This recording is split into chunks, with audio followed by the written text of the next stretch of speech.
바울의 고발. 바울을 고발한 사람들이 대제사장 아나니아, 어떤 장로, 그리고 변호사 더둘로 해서 이 변호사를 내세워 가지고 사도 바울을 벨릭스 총독 앞에서 고발하고 있는 내용입니다. 근데 뭐 고발한 내용을 이렇게 보면은 뭐 유대인들은 뭐 대단한 죄를 바울이 진 것처럼 이렇게 생각을 하지만 고발한 내용으로 봐도 뭐 대단한 내용이 없습니다. 혹 대단한 내용이라고 그러면 나사렛 이단의 우두머리다. 그래서 예수님을 뭐 잘 모르는 사람들이 뭐 흔히 할 수 있는 이야기인데, 어쨌든 사도 바울에 대해서 나사렛 이단의 우두머리다. 이 세 가지 제목 중에 제일 큰 제목입니다. 그 다음에는 뭐 성전을 더럽혔다 그러고 유대인을 선동했다 그러는데, 뭐 선동했다는 죄나 또는 뭐 성전을 더럽혔다고 하는 죄는 해당 사항도 없어요. 그냥 자기들이 말을 만들고, 나사렛 이단이라고 하는 부분에 대해서는 자기들이 무식해서, 사도 바울도 예수님에 대해서 잘 몰라가지고 유대인들이 아주 앞장서서 예수님을 이렇게 어렵게 했던 적도 있었기 때문에, 어떤 사도 바울이 고소당한 내용을 이렇게 잘 보면 뭐 별다른 특별한 내용이 없다는 겁니다.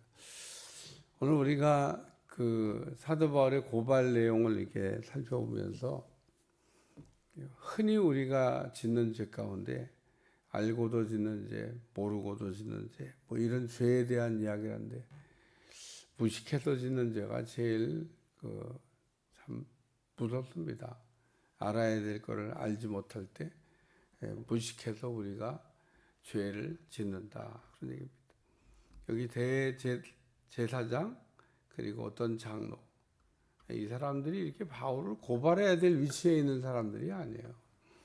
근데 사도 바울을 지금 고발해서 죽이려고 하는, 우리가 지난 시간에도 우리가 다뤘습니다마는 유대인들로 하여금 숨어 있다가 바울을 이렇게 이송할 때 죽이려고도 했죠. 바울의 생일을 통해서 그게 발각이 되는 바람에 사도 바울이 뭐 어마어마한 군대를 동원해서 벨릭스 총독에게 안전하게 이렇게 이송 작전을 벌였습니다만, 뭐 군사 뭐 몇 명 붙여가지고 이송하는 게 아니에요. 뭐 1000부장의 군대 거의 절반이 이렇게 바울을 호위해서 바울을 안전하게 벨릭스 총독에까지. 그렇게 한 이유는 바울이 로마 시민이기 때문에 이제 그런 이유도 있습니다만은, 하나님이 바울을 로마까지 가게 하시려고 하는 계획, 아직 죽을 때가 안 됐다, 그런 얘기입니다. 하나님의 섭리 가운데 바울이 지금 이동하고 있는 내용을 우리가 볼 수가 있습니다. 그래서 오늘 본문의 내용에서 보면 세 가지 죄를 얘기하고 있는데, 첫째는 선동죄입니다. 선동죄. 이 사람은 전염병 같은 자라, 천하에 흩어진 유대인을 소유하게 했다. 유대인들은 두 종류가 있습니다. 하나는 히브리 유대인, 또 하나는 헬라파 유대인. 포로 시대 때 흩어진 유대인들을 말하는 겁니다. 오늘날도 유대인들은 어느 나라에 있든지 간에 회당을 짓고 안식이 되면 회당에 모여서 모임을 갖는 일을 아주 뭐 목숨 걸고 이렇게 합니다. 참 유대인들 대단한 사람들이에요. 그래서 세계 처처에 이게 흩어져 있지만 자기들의 신앙의 정체성을 잃어보지 않고 사는 민족이 유대인이다, 뭐 그렇게 말할 수 있을 정도로. 그러니까 세계 처처에 이렇게 흩어진 유대인들이 포로 시대 때 이렇게 일어났는데 유대인들이 이스라엘 땅에만 살고 있는 게 아닙니다. 포로에 의해 가지고 그 뭐 바벨론 제국 전체에 유대인들이 흩어져 있었기 때문에 흩어진 곳에서 이제 그냥 돌아오지 않고 산 사람들이 많죠. 메데 파사 페르시아 고레스 왕이 그 유대인들을 풀어주면서 고토로 돌아가도 좋다. 몇 차에 걸쳐 가지고 유대인들이 자기 고토로 돌아옵니다만 다 안 돌아왔어요. 그래서 그냥 흩어진 유대인들, 바울이 복음을 이방인 복음을 할 때 그 흩어진 유대인들이 모인 그 회당을 중심으로 복음을 전했기 때문에 그 히브리 유대 땅에 살고는 그 유대인들이 볼 때는 사도 바울이 곳곳에 다니면서 그 유대인들을 이렇게 마음을 그 선동했다. 그래서 바울의 제목 첫째가 선동죄입니다. 선동한 일이 있냐? 선동한 일은 없고 복음을 초대교회 사람들은 복음이 전파되는 것을 꼭 전염병이 전파되는 것처럼 이해했는데 뭐 전염병 치고는 좋은 전염병이죠. 오늘 우리가 복음의 그 능력이 누룩같이 퍼져가야 돼요. 오늘날도 그래서 복음이 없는 곳에 우리가 복음을 누룩같이 이렇게 던져서 그 누룩같이 그 복음화되는, 우리가 복음이 어떤 가정이든지 기업이든지 어떤 교회에 제대로 우리가 심겨지게 되면 누룩같이 복음화, 전체가 복음으로 변하게 된다 그런 얘기입니다. 그러니까 우리 심령 속에도 복음의 씨가 제대로 떨어지면 우리가 복음화돼서 복음으로 사는 사람들이 되게 된다. 뭐 그렇게 이해하면 되겠습니다.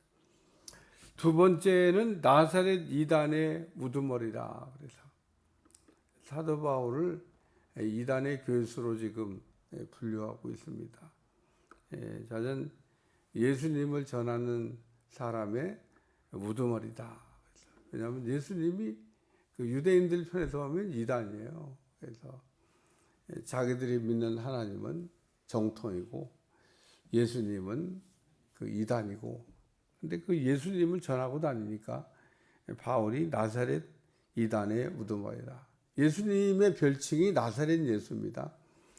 그래서 그 나면서부터 안진뱅이를 우리가 고칠 때도 나사렛 예수 그리스도의 이름으로 명하노니 일어나 걸어라. 그래서 예수님께서 나사렛에서 이게 성장하셨기 때문에 예수님을 구별하는데요. 왜냐하면 예수님이란 이름이 예수님만 있는 게 아닙니다. 예수님 당시에 예수님 이름은 독특한 이름이니까 예수님만 썼어 그렇게 생각하지만 예수란 이름도 많아요. 그러니까 그 예수님이 그 어떤 예수님이냐를 구별하기 위해서 나사렛 자랐으니까 유대인들은 지명을 통해서 사람을 구별했어요. 가롯 유다라. 이 가롯이란 동네에 출신 유다라는 겁니다. 왜냐하면 예수님 동생 유다도 있어요. 유다서 보면 언제가 가롯 유다서를 써놓고 죽었나. 야고보가 언제 야고보를 쓰고 죽었나. 야고보서 안 썼어요. 근데 그 야고보는 예수님 제자 야고보죠. 야고보 쓴 사람은 예수님 동생 야고보예요. 그 다음에 가룟 유다가 유다서를 쓴 게 아니고 예수님 동생 유다가 있습니다. 동생 유다가 유다서를 쓴 거예요. 그러니까 예수님 동생 가운데 야고보, 유다 이렇게 있었는데, 그래서 이런 그 이름을 구별할 때 앞에다가 지명을 갖다 붙여요. 가롯 유다. 그래서 이 나사렛 예수 그리스도, 나사렛에서 그 태어난 그 뭐 예수님, 실제 나사렛 태어나진 않았어요. 사람들이 나사렛에서 그 어린 시절 계속 자라고 사역하시기까지 거기 머무셨으니까 예수님이 나사렛 출신인 줄로 생각을 하는데 출생은 베들레헴에서 했죠. 애굽으로 피했다가 나사렛 동네에 가서 공생애를 시작하시기 전까지 계셨기 때문에 사람들의 머릿속에는 태어난 출생지는 까마득히 잊어버리고 어린 시절부터 거기서 자랐으니까 나사렛 예수 그리스도라. 사도 바울도 예수님에 대해서 무지할 때 그 예수님을 이렇게 어렵게 했는데 예수님을 이렇게 다메섹에서 만나고 난 이후에 예수님을 전하는 예수님이 복음인 걸 알고 복음을 전하는 복음의 증인이 됐다. 뭐 바울에게 붙여진 죄명이 나사렛 이단의 우두머리다 이런 제목이 붙여졌는데 아마 영광스럽게 생각을 했을 겁니다. 무식해가지고 지금 자기를 고소하는데 자기에게 불명예스러운 이름을 붙여준 게 아니라 영광스러운 이름을 붙여줬기 때문에 뭐 바울이 뭐 나사렛 이단의 우두머리야 뭐 별로 나빠하지 않았을 거라고 생각합니다. 그러나 이거는 제가 아까 토론회도 얘기했지만 대제사장과 장로들이 무식해서 붙여진 죄목이지 알고 붙여진 죄목은 아니다. 세 번째, 성전을 더럽게 한 죄는 해당 사항 없습니다. 이거는 아예 해당 사항이 없어요. 그냥 이거는 있지도 않는 죄를 갖다가 붙여서 사도 바울이 성전을 더럽힌 적이냐? 없습니다. 이건 아예 해당 사항도 없는 내용을 가지고 지금 죄목에 붙여서 아주 뭐 바울이 무슨 큰 죄나 진 것처럼 이야기하고 있는데 바울은 성전을 더럽힌 적이 없습니다. 이방인을 데리고 들어갔다 뭐 그러면서 성전을 더럽힌 줄로 생각하는데 그런 일 없습니다. 그러니까 이 내용을 이렇게 잘 지금 더들로라고 하는 사람을 통해서 대제사장과 아나니아가 벨릭스 총독 앞에 고소한 내용을 이렇게 잘 살펴보면 하나도 해당 사항이 없습니다. 다 무식해서 지금 사도 바울에 대해서 그 죄명이 붙여진 거고 어떻게 생각하면 어거지로 바울을 이렇게 어렵게 하려고 붙여진 죄명이지 해당 사항에 있는 죄목이 없다. 뭐 모르는 사람이 이렇게 보면 막 바울이 뭐 엄청 죄를 진 것처럼 보이지만 오히려 이런 사건 기록을 통해서 우리가 알 수 있는 것은 바울은 죄가 없는 분이었구나. 뭐 이렇게 어려움을 당할 만한 이유도 없는 분이었구나라고 하는 것을 우리에게 들려주고 있습니다. 누가가 왜 이거를 이렇게 써놨을까? 사도 바울이 벨리스 총독 앞에서 재판을 받은 거가 확실한 사실이니까. 그리고 재판 받을 때 그 바울을 고소했던 내용 이것도 확실한 내용이니까. 그래서 그 사도 바울에 관한 이 고소 내용을 이렇게 보면서 우리가 지금 이해한 것처럼 아마도 데오빌로나 누가는 바울이 오히려 죄가 없다라고 하는 것에 대한 변증할 기회가 됐다는 겁니다. 재판을 통해서 죄가 더해진 게 아니라 오히려 죄가 없다고 하는 게 천하에 드러나게 된 사건이다 그런 얘기입니다. 유대인들이 예수님도 빌라도 총독 앞에 가서 재판을 해달라고 해서 죽여달라고 재판했는데 역시 마찬가지로 빌라도 총독도 예수님에 대해서 무죄를 선언했습니다. 죄가 없는데 뭐 자꾸 죄가 있다고 너희는 그러냐 그러면서 빌라도의 그 재판 결과는 예수님의 무죄를 선언했어요. 그러니까 예수님 죄가 없는데 빌라도도 죄가 없다고 그랬는데 죽여달라고 했던 장본인들이 누구냐? 유대인인 겁니다. 오늘 여기도 마찬가지. 바울은 죄가 없는데 죽여달라고 지금 얘기한 사람이 누구냐? 대제사장과 어떤 장로들이었다. 그런 얘기입니다.